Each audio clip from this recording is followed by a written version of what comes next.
Share market নিয়ে খুব চিন্তিত আছো। শেয়ার মার্কেট তো প্রতিদিন কমছে বাড়ছে, কোনো স্টেবিলিটি নেই।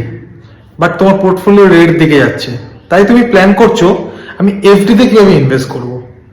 এফডিতে যদি আমি ইনভেস্ট করি, নর্মাল যারা গভর্নমেন্ট ব্যাংক আছে বা নর্মাল যারা বড় বড় ব্যাংক আছে, এসবিআই, ব্যাংক অফ বরোদা, এদের ইন্টারেস্ট হবে 6 to 7% ফিক্সড ডিপোজিটে।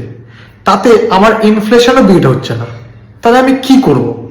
বাট আমি আবার গুগল সার্চ করলে দেখতে পাই যে বিভিন্ন ধরনের স্মল ফাইন্যান্স ব্যাংক যারা আছে তাদের ইন্টারেস্ট রেট হচ্ছে 9%, 9.5%। ফলে সেখানে টাকা রাখলে আমি তাও টাকাটা দেখতে পাবো। কিন্তু সেখানে টাকা রাখলে আমার টাকাটা কি safe? That is the main question. আমাদের মাথায় এটা আসে।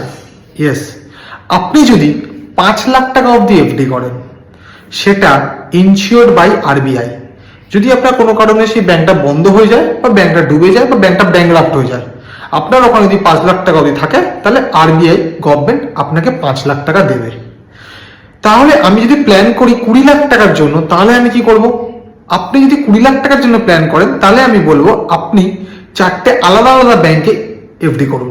ফলে কি হবে, আপনার সবকটা ব্যাংকে 5 লাখ টাকা করে আপনার সিকিউর হয়ে যাবে।